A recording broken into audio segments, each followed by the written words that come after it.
My name is Richard August, and I'll be your host. Our guest is Secretary of State Greg Amore, who appeared the last time on the State of the State as a candidate. Welcome back, Mr. Secretary. Thank you, Richard. Happy to be here. I'm glad you came back.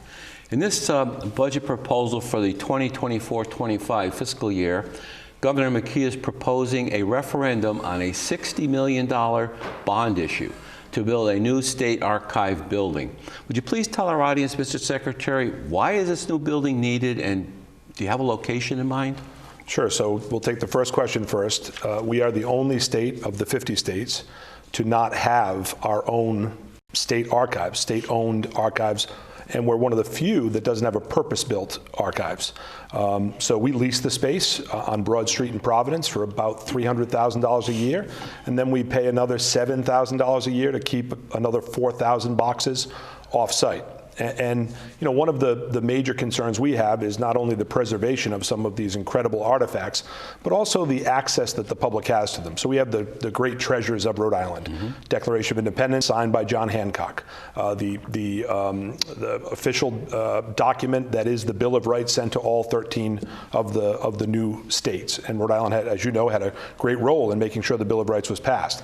We have the Act of Renunciation, our own Declaration of Independence, 64 letters from George Washington, a request for troops from Abraham Lincoln. We have these magnificent documents that we really can't display to the public because we don't have the proper space.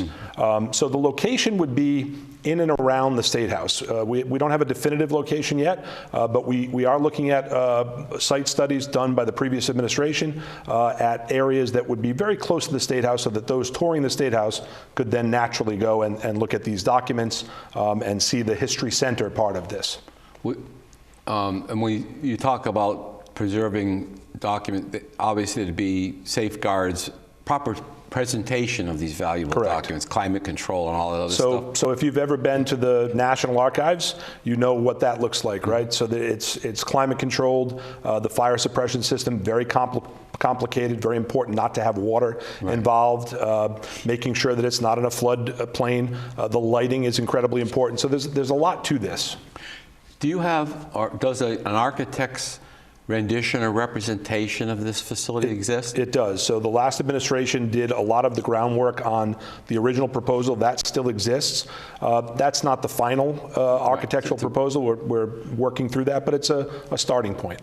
It's about 52,000 square feet. We're operating out of a building now, again, not made for archives, that it's about 10,000 square feet. So Massachusetts actually has more empty space to house their materials over the course of the next 100 years than we have active space. Wow. So is that the rendition on display at your office, or could people see it? You could go online. You could check out the process online and take a look. Again, you know, the image that's there is most likely not the final image, but what you can see inside and the preliminary plans are pretty close to what we'd like to see. And the website is? sos.ri.gov. Thank you. Now, on January 9th, the Providence Journal's reporter Kathy Gregg had an article that said you are proposing legislation that would allow candidates to file their declaration papers in May rather than June, and the state primary to the last Tuesday in August rather than September. Correct. Tell us why you feel these changes are important. So there's a couple of reasons. The most pressing reason is the MOVE Act. So that's federal legislation that requires us to send overseas ballots out 45 days prior to an election. That's mostly our military personnel. Right. We want to make sure that we're not disenfranchising those folks that are defending the country. And so our election calendar as is now is so tight that if we were to have a recount or multiple recounts, or if we were to have litigation surrounding an election, we wouldn't meet that deadline. Okay. And then we'd end up disenfranchising some of these folks who are overseas voters, Rhode Islanders who are overseas. So that's point one. And we've just been lucky that that hasn't happened yet. But the other part of this is the signature collection process. So we would move the declaration period to May, and then we would extend the signature collection process from 10 days to 3 weeks, so that candidates would not be pressed to get these signatures, making sure that the people who are signing their papers are who they say they are, making sure the process has enough time to do it correctly. And that changes the calendar, right? So when folks declare under the current calendar, it's June, the end of June. This would be the middle of May, toward the end of May. And that does another thing as well.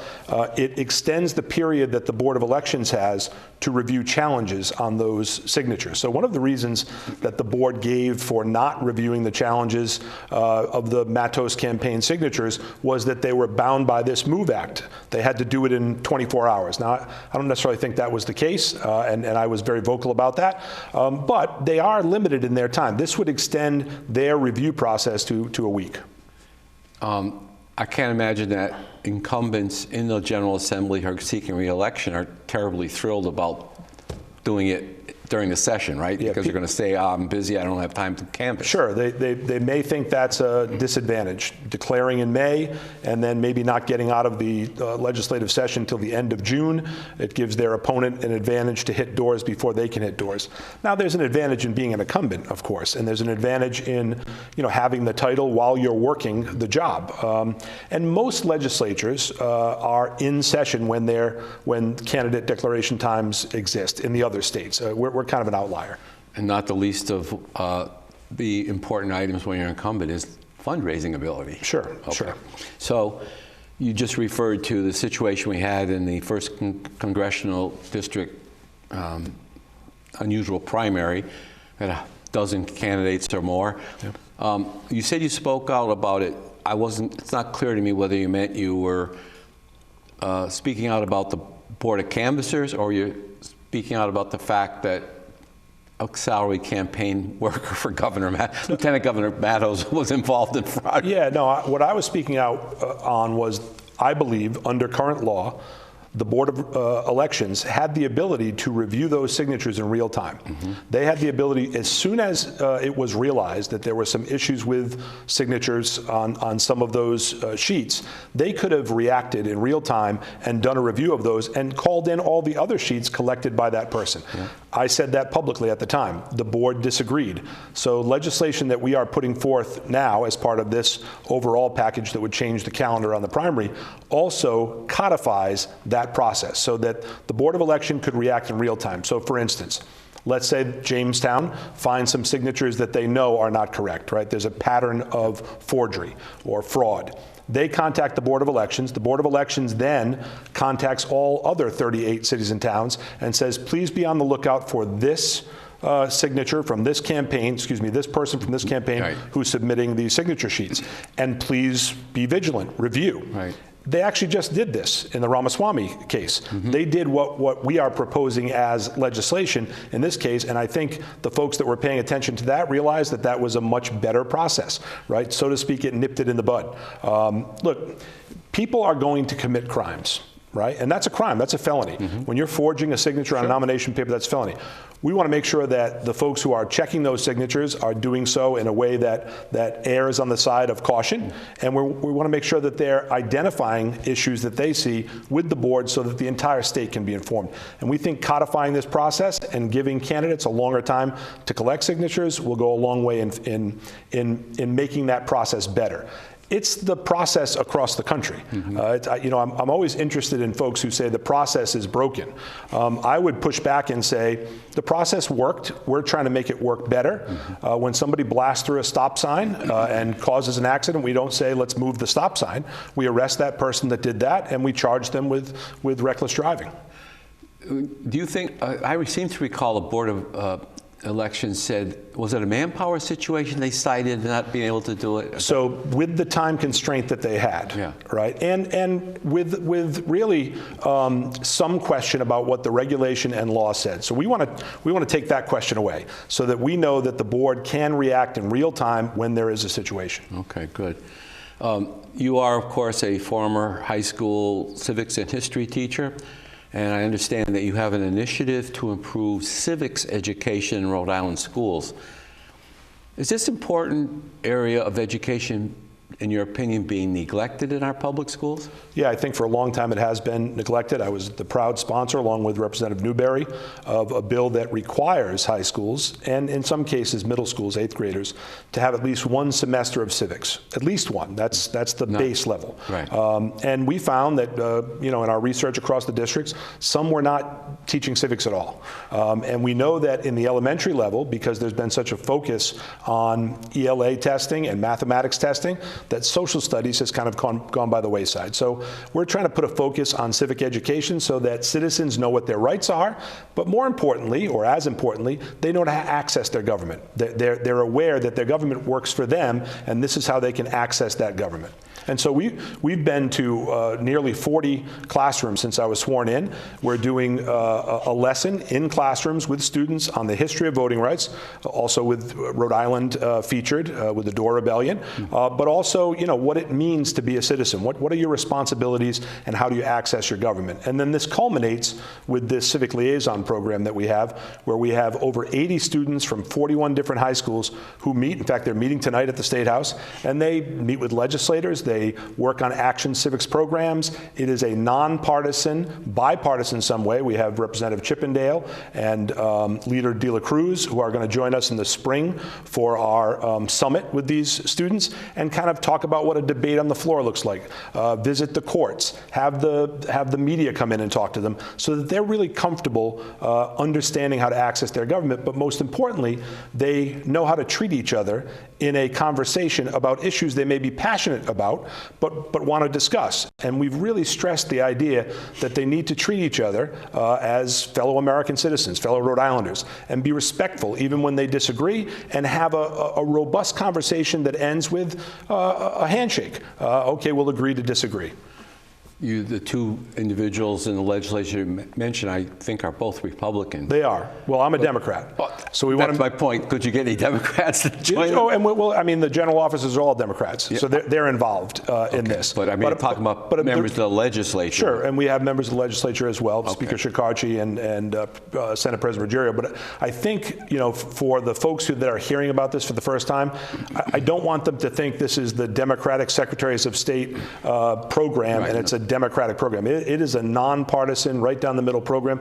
I would say the best comparison is the Close-Up program, which is the national program, which immerses students in their government, teaches them how to access, and brings them together. It's very rare that a student from Central Falls is in the same room with a student from Westerly, except maybe on the basketball court, right, or the soccer field. This brings them together. They're going to workshop. They're going to talk with each other about issues. They're going to get to know each other a little bit, and I think that's important. Yeah, I guess my point of view was that a bipartisan presentation would also we anticipate that. Okay, great. So let me give you a quick example. We're going to debate an issue on the House floor, and before that, we're going to hear from Democrats and Republicans on that issue, and then students will be assigned a role, and they'll take up the role. Maybe it's a role that is not in line with their thinking, but they're going to challenge themselves, take up a role, and debate an issue, and that starts with a presentation by Democrats and Republicans. Now, I refer to this as an initiative. Are you going to seek legislation that would mandate that, or no? We are running this program at no cost. You really don't need it. No, and we're running no cost to the taxpayer, other than our civic education team is working on this, and no cost to the student. The students will be staying at the Marriott in downtown Providence in April for 2 nights, 3 days with a workshop. They'll have lunch and dinner together. They'll hear from guest speakers, and that's no cost to these students. So whatever their personal financial situation doesn't come into play. We're going to get sponsors to take care of that. Well, we're halfway through, believe it or not, and I've got a lot of other ground to cover. So, no, that's quite all right. The Rhode Island presidential preference primary, I'll call it, is coming up on April 2nd. Yep. Do you think President Donald Trump should be on the ballot? Yeah, in fact, I wrote an op-ed for the Boston Globe that talked about secretaries of state not having unilateral power to pull a candidate off the ballot. In Rhode Island, the law doesn't allow for that anyway, but that's a terrible precedent to start because secretaries of state, in many cases, are partisans. Right? They're elected to those positions. And for a Secretary of State to make a unilateral decision on what is a constitutional question, right? This all arose out of the 14th Amendment, Section 3. Yeah, it's legal. It's not really procedural. Correct. So that's not my place as Secretary of State. My place is to follow Rhode Island law, Donald Trump gets the 1,000 signatures, which he already has and have already been certified. He fits all the other constitutional requirements. He's on the ballot. So we all know now that the New Hampshire primary is tomorrow. Right. Nikki Haley is the last woman standing against the former president. And if I recall, the South Carolina, let's assume that that is a close New Hampshire, which I guess some are saying. If she loses the South Carolina primary, which is her home state, and drops out, will there still be a primary if Donald Trump is the only candidate? Do you still have a primary then? Yeah, I don't necessarily speak well on Republican primaries. Well, I'll ask about the Democrat. But yeah, the primary process still goes forward, but there's one candidate. Okay. And look, other candidates have qualified for the ballots in many states. And when you suspend your campaign, you're not withdrawing. Right, you're not so you have to actually withdraw by a date certain. So my guess is that going forward, there will be candidates on the ballot who have withdrawn from the race. Good point. And there is no, is there going to be a Democratic primary on April 2nd? Yeah. As President Biden? So the Democratic primary is the same time as the Republican primary. President Biden has qualified, as well as the Minnesota Congressman Dean. So there is. What's his name? I can't think of his name. He's got a lot of name recognition. So they both qualified for the ballot. The governor of North Dakota. And then if you're an independent candidate, the qualification process is June into early July. So that's when the signature gathering goes on for someone like Robert F. Kennedy Jr. Do you think that President Biden should be a candidate for election in November, given his apparent cognitive decline? Yeah, I'm not a doctor, and I think both candidates have demonstrated some cognitive decline based on age.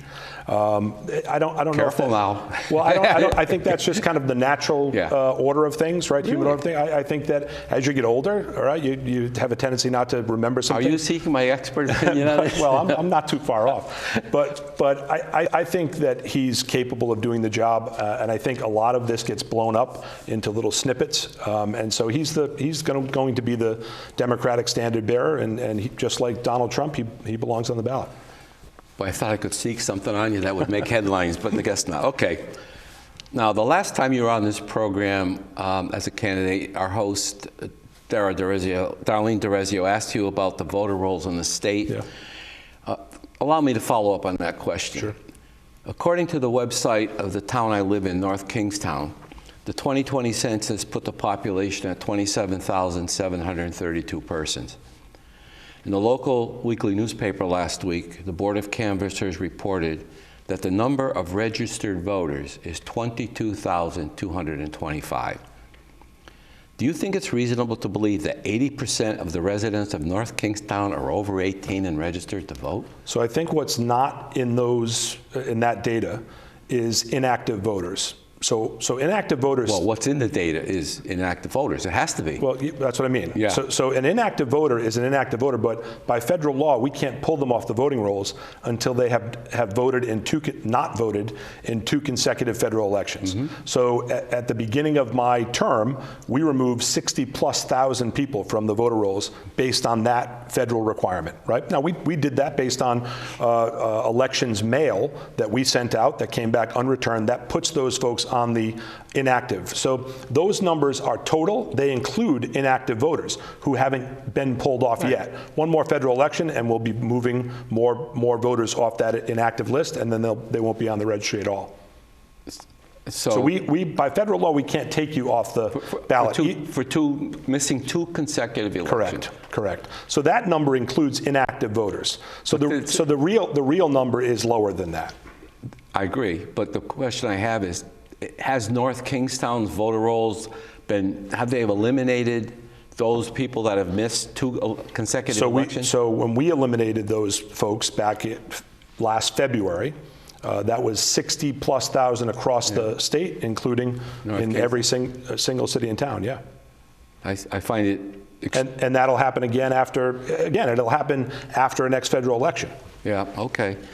I just find it hard to believe that 80% of the people have not. It doesn't seem feasible. Yes. So look, the town that population hasn't changed that much. Right. So just for your viewers, we get reports from the DOH on people that have passed away. We get reports from the Social Security Administration on people that have passed away. We get change of address reports from the United States Postal Service. We get reports from the Department of Corrections. And those reports, we take those, our staff takes those, local canvassing authorities takes those reports, and they clean up their rolls accordingly. But if a person, just give me 1 second, if a person moves and does not let anybody know that they moved, they stay on that roll until we can figure out that they're no longer there. Right. And if they come back, they can actually vote in that town because they're considered a registered voter. If they still have an ID. Right. Right. So, all right. So you have that information. Is it being communicated to the local boards of canvassers? And what if they don't do anything with it? Is there any? Is there any mechanism to say? Yeah. So there's a check on our end. The Elections Division at the Department of State is looking at the local board of canvassers' work, and we are constantly cleaning. I would say, I don't you want to use the term cleaning. We're constantly maintaining. Yeah. That's a better way to put it. Sure. And so that's happening on a daily basis. And then DMV data comes to us for people who have registered. So we're adding people based on the DMV data. Okay. Well, okay. Now, I seem to recall that you're in favor of the mail-in ballot protocol that was put in place by your predecessor, Nellie Gorbea. And then by law. And subsequently by law, because when she did it, there was no provision in state law for her to do it, but Governor McKee backed her up, and we won't get into the legal. I think it was Governor Raimondo. Okay. Yeah. But we won't get into all that. But she cited the COVID-19 pandemic as the reason for doing that. Do you know what percentage of the votes cast in 2022 were by mail-in ballot, by any chance, roughly? You know, what I know is this. The same day and early voting is more than mail-in in 2022. So same day voting and early voting accounted for more ballots cast than mail voting, and that was not the case in 2020. Okay. Well, we of course no longer have an election day, which is prescribed in both the state and federal constitution. I call it an election season now because it goes on for weeks before, and in some states, a week or so after. Now, my question is, I worked the 2020 election, and we had drop boxes for mail-in ballots that people were coming in and using, and I was trying to figure out, if you ask for a mail-in ballot, why don't you just mail it in? Why are people coming into the polling place? They said they couldn't be there, and supposedly, and they were doing mail-in ballots at the polling place. What? Yeah, I mean, that's just like casting a vote in the polling place. There's no difference. Right, so you may have assumed that now you don't have to declare any reason for not. No, but you may have assumed that you weren't unable to get to the polling place, and then life situation changed, and you brought your ballot in person. Okay. I see that as no different than casting a ballot on election day. Okay. Have you, your office, issued any regulations regarding the security of ballot boxes on election day after the polls close? In other words, how can we be sure that someone doesn't drive up after the polls are closed at 8 o'clock and throw a handful of votes in there? Yeah, they wouldn't be collected. Oh. They wouldn't be collected. Well, what happens? That's the Board of Elections' responsibility. Right. Oh, I understand. They run the election. But they would not. Those ballots that were put into that drop box after 8 p.m. would not be collected. Well, then maybe my question should be directed to the Board of Elections. But you know what my concern is that somebody calls for a recount and they go out and they open them. No, because everything is going to be pulled out of those boxes at 8 p.m. Correct. Anything that shows up after that is not a legitimate vote. Okay. And you have confidence they're going to say, okay, all right. Yeah. Because you know the accusation is in some states was that all of a sudden, oh, wait a minute, we found a carton of ballots in somebody's trunk that didn't get, It's a big difference between accusations and proof. Well, okay. And so far, there has been no proof of that. No court has found that there is an issue. I'm not questioning. Even our own Ken Block has found that there were I'm not no questioning issues the 2020 election. No, it's an accusation is one thing, and then proof is another. I agree. Are you in favor of same-day voter registration? I am. What controls are in place, tell our audience and me, that ensure that someone doesn't vote twice, or at least that they are a resident of the location who is a legal resident of that? Sure. So in the 22 states that have same-day voter registration, and you know we have it for presidential elections already. Right. You have to show identification, Yep. right? Photo identification of some form. And in some of those states, many of those states, you have to show proof of residency as well. And what we're proposing is that the Constitution be changed. Right. That the 30-day limit is eliminated. And then the General Assembly can write law around what they think that should look like. Perhaps they don't change it at all. Law says 30 days now. They could keep it where it is. Or they could lower it to 10 days like Massachusetts has. Or they could do early voting during the early voting period registration, which happens at city halls anyway. Or they could create a residency requirement that is longer than the 30 days, residency requirement, Right. not registration requirement. Right. That's up to them. That's up to them. But we're on the outlier side of voter registration restriction at 30 days. And we should be able to, because of the modern technology that exists now to register someone, we should be able to do that in real time. And I always talk about the new American citizens.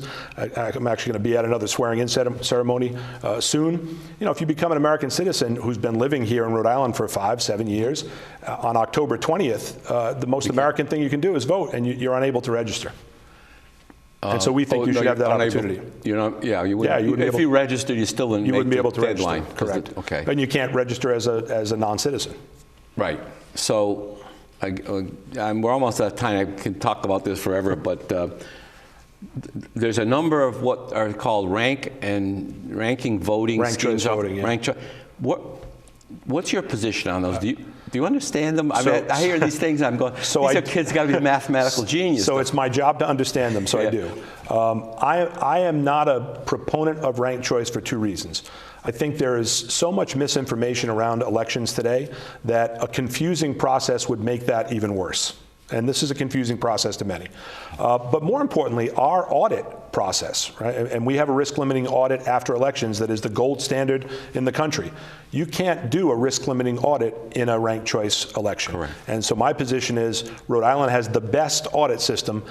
We're not going to go to a process that doesn't fit into that audit system. And of course, the argument they're going to come back with is, well, a person who doesn't have a majority of the vote, you know, it's a plurality. So thing. the other option on that is an open primary, where everybody goes into the same primary. Only 2 people go out, like they have in Washington State, California, other places. Well, we have them here in Rhode Island, right? And local races, right? In East Providence, my home city, we have that, right? The top 2 go on to the general.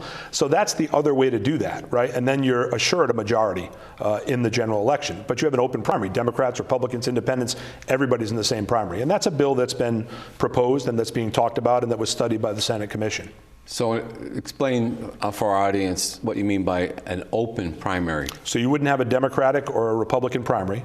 You'd have a primary that had everyone in it. You could still identify yourself as a Democrat or Republican, Independent, Green Party, whatever. And then the voters would come out on primary day. It didn't matter what your party affiliation was. And the top 2 who came out of that primary would go to the general election. And then you'd vote in November in the general election, and you'd definitively have a 50+% winner. And then that means that the independent voters, which are the majority of the state, would be the swing thing. And suppose at the end you get 2 Democrats running. Yeah, or 2 Republicans. Well, let's be serious. In Rhode Island, well, you know, I'm a history teacher, so I know the long scope of history, and that Republicans dominated this state for a long period of time. Sure. But in places, let's pick a place like Barrowville, right? It's going to be two Republicans that come out in those state Senate and state representative races. All right. Where do you? This is. Oh, we've only got 30 seconds left. Quick answer. I'll do it quick. What's your position, if any, on this proposal for a state inspector general? Yeah, I think there are a lot of things in place. I'm not opposed to inspector general. I think there are a lot of things in place already, and I'm concerned about the cost, right? What does that office cost? Yeah. Your office currently has, I think, 59 employees. 62. Oh, you got 62. We added a lawyer. Oh, and great. Just what we need. So well, another lawyer. We do. So, do you need more people? I mean, what's the budget in the current fiscal year for your office? Close to 14 million. Well, okay, and I'm getting a lot of that is elections. Yes. Yeah. And I want to thank you for coming on again. It's been a very enjoyable conversation. I want to thank our audience for watching this, and I hope that you remember that the primary date is April April 2nd. 2nd. Thank you for joining us on State of the State.